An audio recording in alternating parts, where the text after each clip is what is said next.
Packers need a wide receiver. Call me.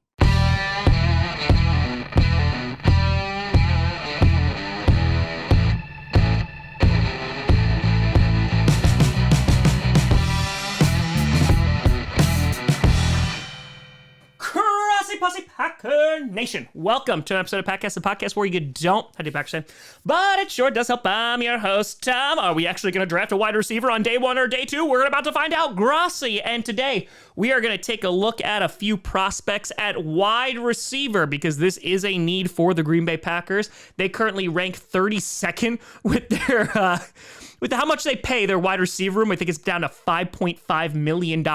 So yeah, there's a lot of young talent on there. Of course, Christian Watson, who had this huge 5-day stretch last year, was looking really, really good. Romeo Doubs, before he got injured, was looking really, really good. So there's a lot of potential there, but I would not be surprised if the Packers decide to go more day two, but day one or day two for a wide receiver. And so we're going to break down these prospects. I'm not going to talk about Jackson Smith and Jigba because I already spoke about him in a previous video. And the same exact thing goes with Cedric Tillman. I talked about him in the 3-round mock draft. You could check those videos out. So to avoid being repetitive, instead, we're going to talk about 5 different prospects here.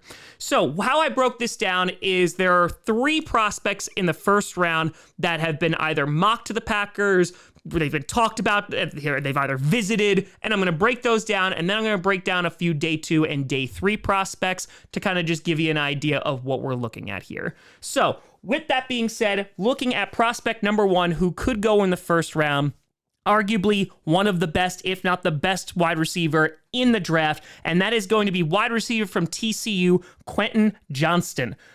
Johnston has been shooting up draft boards, and he may be the first wide receiver off the board in the 2023 NFL draft. He's 6'3", 208 pounds, and when I think about him, it is that prototypical, traditional wide receiver that fits the Packers bill so well. Already at 6'3", and just to give you an idea, Samori Toure, who they drafted late last year, 6'1", Christian Watson, 6'5", that was a second-round pick, and even Romeo Doubs, 6'2". They like him a little bit taller. So Quentin Johnston, 60 receptions, over 1,000 yards, 6 touchdowns in 2022, ran a sub 4.5 on his pro day, and he is super athletic. The guy has a ton of gifts, and watching his film, he's a fun player to watch. And because he is one of the bigger wide receivers in this draft, he is going to go a bit earlier, and I can understand a team taking him over a Jackson Smith and Jigba or potentially a Jordan Addison just because he has those intangibles. Looking at what the Packers usually target, it makes sense for them to go with Quentin Johnston. Now, here are some of the issues, though. Blocking, not his strong suit. And again, the Packers usually like a blocking wide receiver. They need to replace Allen Lazard, who was a great possession blocking wide receiver. And I don't think they're going to be doing that with Quentin Johnston. On top of that, drops are a little bit of a concern. He had 8 of them in 2022. So when we're looking at first-round wide receivers, it really would go against the trend and tradition that the Packers have because they usually don't draft wide receivers in the first round. We usually get our guys in round 2. Of course, you have Randall Cobb, you have Devontae Adams, Jordy Nelson, all in the second round. So that makes a lot of sense for the Packers to wait. So if there was a prospect that they were going to draft in the first round like they wanted to with Justin Jefferson years ago, I think it's going to have to be somebody who is really going to wow them.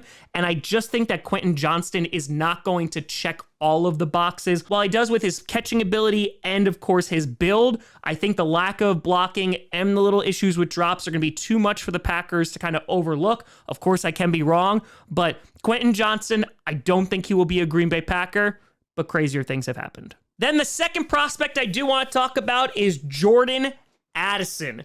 And man, I really like Jordan Addison. I do. I just don't think the Packers are going to draft him. 5'11" from USC, 173 pounds. So already pretty far underneath of what the Packers usually look for. He can handle a ton of receptions and targets. Ran a 4.49 40-yard dash. The dude is just like really crisp with his route running. It's really, really smooth. 59 catches for 870 yards and 8 tutties, and that was just with USC. When he was with Pittsburgh in 2020 and 2021, he freaking put up some crazy numbers. In 2021, had 100 receptions, 100 for over 1,500 yards and 17 touchdowns. The guy is a playmaker, and it's going to kill me because I know he's probably going to do well with another team, but because he's a little bit smaller, he just doesn't fit the Packers bill.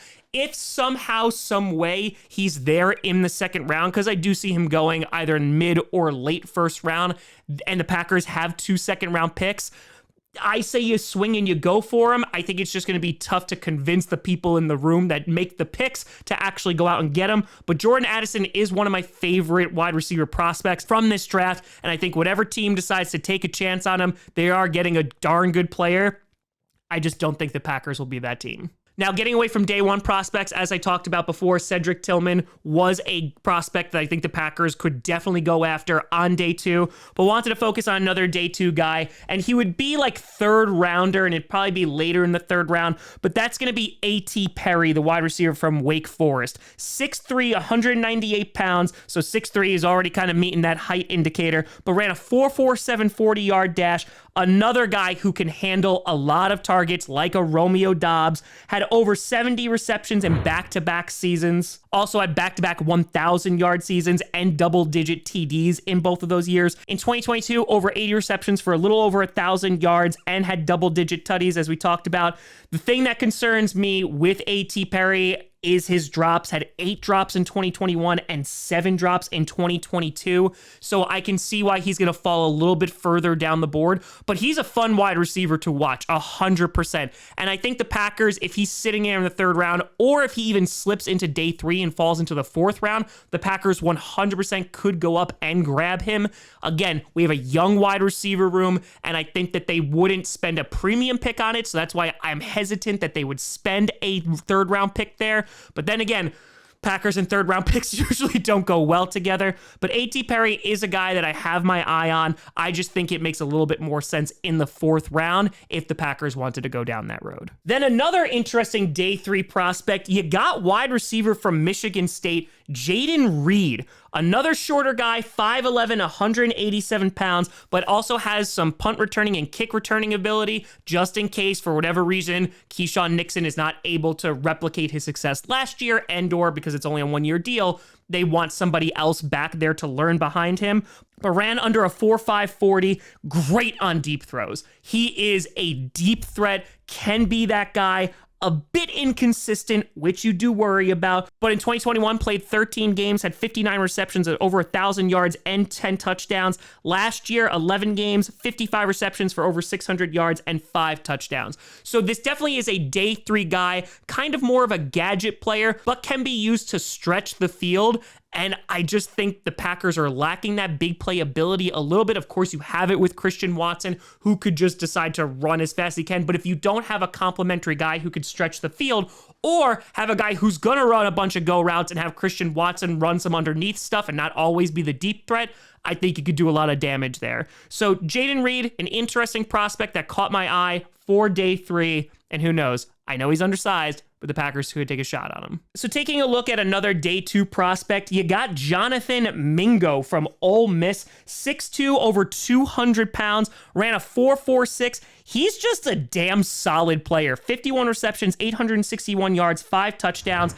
I think that this could be another guy on the border like A.T. Perry, in which he could go in the third round, could slip into the fourth round, but he just gets it done. He's a strong body receiver, pretty good on contested catches, and I liked what I saw with him. So he's not going to light the world on fire, but he is that prototypical Allen Lazard type of wide receiver that the Packers usually gravitate towards. So I could see them taking a shot. I don't think it's going to be a big shocking pick where it's going to make the wide receiver room a million times better, but could be a consistent player for the Packers and just kind of rounding out that wide receiver room. So take a look at Jonathan Mingo. His tape is pretty good. And then finally, I wanted to mention him because a lot of people seem to like him, and I wanted to take a look at him, and that's Jalen Hyatt from Tennessee. I don't think the Packers would go for him. I think he's probably going to go in the third round, but he reminds me of an MVS type player, another guy who can stretch the field and I think could be used as a deep threat weapon. I just don't think he fits what the Packers are usually looking for. So he's an honorable mention because I think maybe there's a possibility the Packers decide as a late day 2 or early day 3 pick to go with Jalin Hyatt if he is still on the board. But I've seen Jalin Hyatt go as high as potentially the 2nd round in some mock drafts. So I wanted to mention him. I do like Cedric Tillman, his teammate from Tennessee, a lot more for the Green Bay Packers. But Hyatt's on my radar. I just don't think he's a guy the Packers are going to bother with, to be honest. Oh, and by the way, Zay Flowers, who's also really popular too, he's 5'9". So I just don't think the Packers are going to draft him, regardless of how talented he is. But those are just a couple of prospects that I saw from day 1, day 2, and day 3 that the Packers could target. They drafted 3 wide receivers last year. Could they draft a few more this year? I wouldn't be surprised if they're looking for targets for Jordan Love, but let me know what you think. You know, I send me at TomGrossiComedy.com or TomGrossiComedy, all social media, see down below. Check out Patcast on SoundCloud, iTunes, Google Play, Spotify, and of course, YouTube. And a big shout and thank you to all the patrons over at patreon.com/TomGrossiComedy and the YouTube members. But thank you so much for watching. I'm Tom Grossi. And as always, go Pack Go.